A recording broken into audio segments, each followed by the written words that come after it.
Hey, thanks for watching my video. If you liked the video, please hit the like button and subscribe. Today we are going to put a billet clutch pressure plate on our Ducati M1100. This is going to be the same if you've got a dry clutch, 6-gear drive clutch, anything from a 1198 to a 748. This pressure plate's pretty much the same on all the bikes, but do check your parts to make sure that they do match up for the bike before you order it. So a couple weeks ago I put this dry clutch cover on, and when I put it on I kind of figured that I would go ahead and replace the pressure plate. The stock Ducati pressure plate isn't really made to be seen out in public. It's kind of ugly, unrefined. I have taken these in the past and bead blasted them and painted them different colors. You can do that with yours if you want to go, on the frugal side. It looks okay. I've done red, yellow, and I'm sure you can go back and find some of my videos where I've painted the clutch pressure plate. But if you get a billet pressure plate that's anodized in any color, they look pretty good. Red's the only one I'm not a huge fan of, because if you have red like on the trellis frame, the red on the anodized aluminum will look pink. Unless you like a pink bike, then I guess you might like it. But you're going to need a 5mm to replace that dry clutch cover, and it's going to be a 4mm to remove the screws on the clutch springs.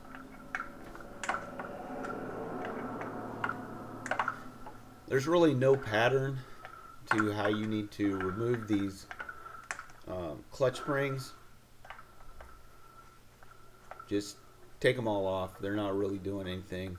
I kind of do a crisscross motion, so I take out the 3 that are opposing first, and I come back and get the other 3. Taking it apart is actually the easier part of the job.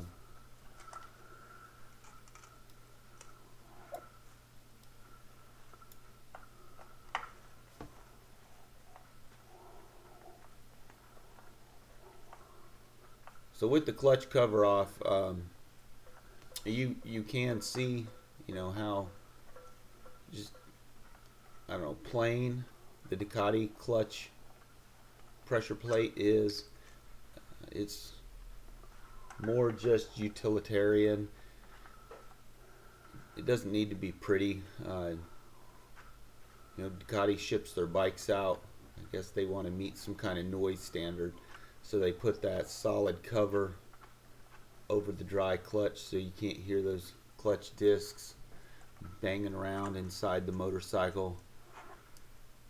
But if you're like me, you really love hearing the sound of a dry clutch. It's kind of the whole reason to buy an older Ducati. If you can get that dry clutch and the turmy exhaust, there's nothing else in the world that sounds that good when it's underneath you going down the highway.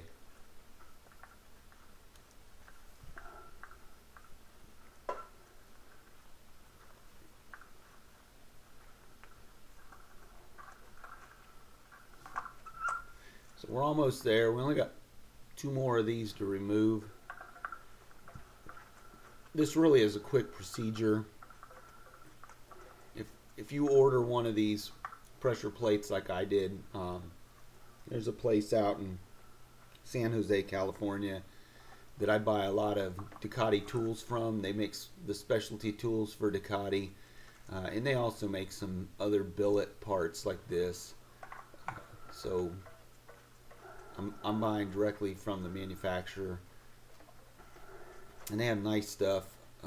It took about 4 days for the part to get here from California, and it was the whole kit: the pressure plate, the springs, the screws, the retainers. And it's about a 20-minute job to do this whole thing.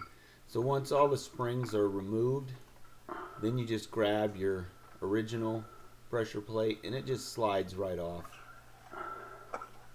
Unfortunately, this push rod is supposed to stay in the bike.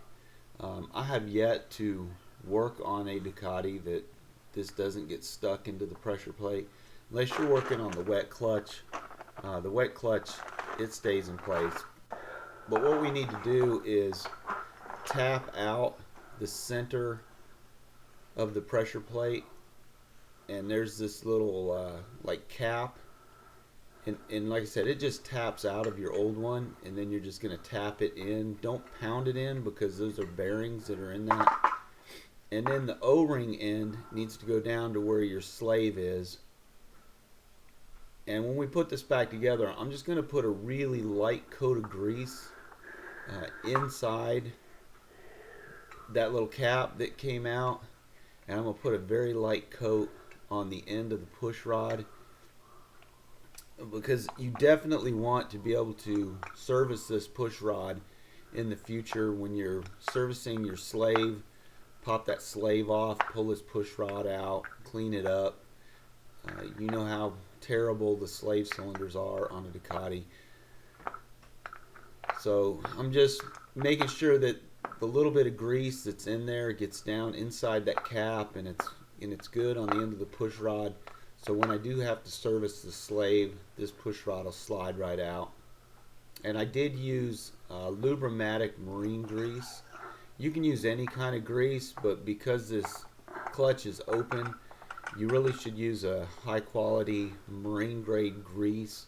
So when you get caught in that rainstorm and all the water gets up in there, your push rod doesn't rust into that little cap. If you don't heed my warning, when you take this apart again, you will find that inside that little cap, it's all rusty, and your push rod will be rusted to the inside of that cap. So do use a good quality marine grease, and don't gob it into that cap, because that grease will hinder the performance of your clutch.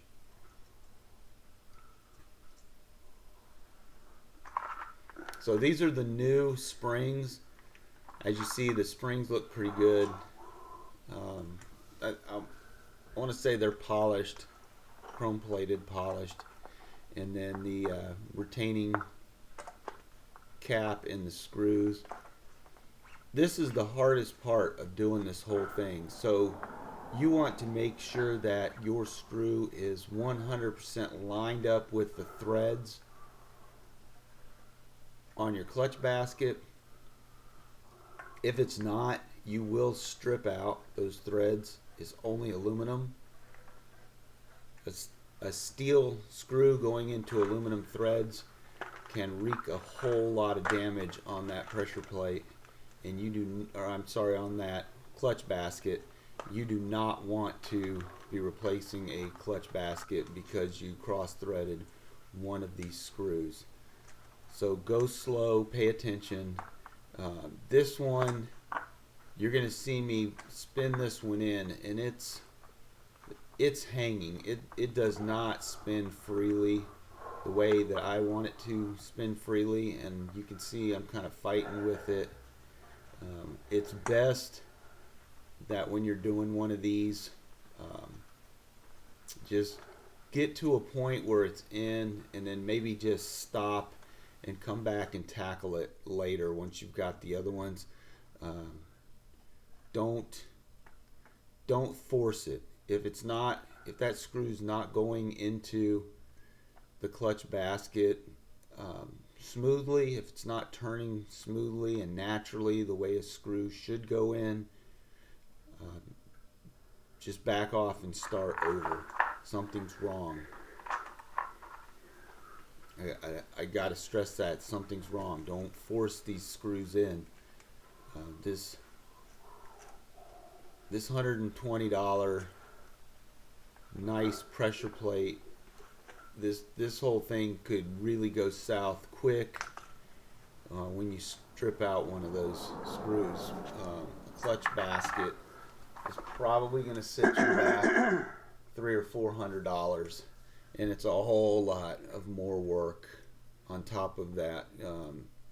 Getting the clutch basket out, pulling all the clutch discs out. If you're at that point, you might as well spend another $400 and get yourself a Barnett clutch discs.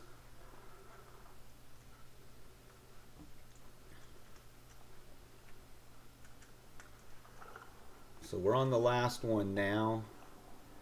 You see it's pretty easy. Just push the spring in and then slowly turn your Allen wrench. If you don't have a good T-handle Allen wrench, go out and buy them. Don't try to do this with just a standard Allen wrench. So now I'm back to the second one, and it's just not right. And when I pull the screw out and I look at the screw, I can see some aluminum on the screw. So something just did not line up right when I was doing it the first time. So instead of breaking something, take it back apart, try again. If you go too far, stop, get yourself a thread chaser, clean the threads out. You just don't want to destroy that pressure plate. Nothing good comes from stripping out one of these screws, so be careful. So I did try to line up the little logo from the company that made this pressure plate. They put their logo on the retainers. So it was kind of fruitless. Once I started tightening it down, the retainers spun freely. So I kind of got all of the retainer little logos going in the same direction, but they're more or less going in the direction the way the clutch turns. I wanted them kind of facing outboard. That didn't happen. So I just kind of gave up. The only time anyone's going to be able to see it is when it's parked, and because the logo's white, I'm expecting that logo to get dirty quickly with the dry clutch dust. So we'll see in a month how it turns out. I think just the gold alone with the black cover, the black dry clutch cover, and then the gold spinning around behind it, I think that's going to look pretty good.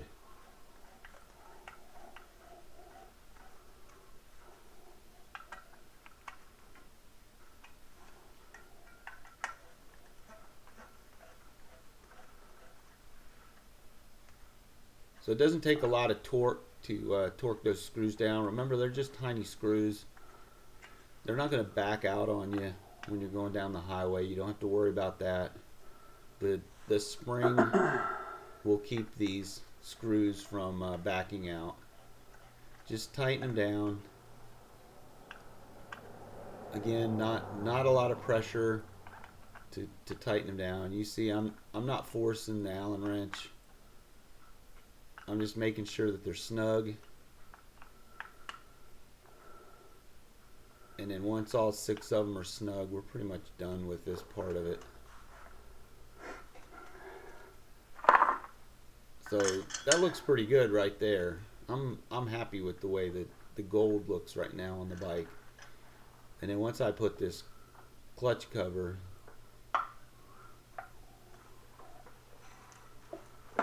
that gold's pretty apparent. Again, with the red absolutely will not match the trellis frame. The reds I've done in the past, I've tried to go to the auto parts store with a piece of red off the bike and match up with some of that Color Right paint that they have, the touch-up paint for cars. And I've bought that and I've sprayed it, and that looks pretty good for a few months until all the dust from the clutch disc gets all over, all the road grime gets on the red, and it just starts looking dirty and dingy. You got to take the cover off and wipe down the pressure plate. I've also done it where the pressure plate's been red and the spring retainers have been yellow. That's kind of cool too.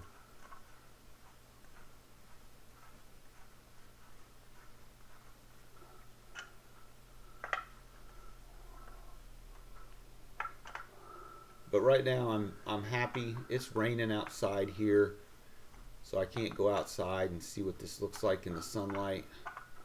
The next clear day, when I get out and go for a ride, I think it's going to look pretty good on the side of the bike when it's in the parking lot. So there it is. It's about a 20-minute job. I think you can pull this off. Good luck. Thanks for watching my video.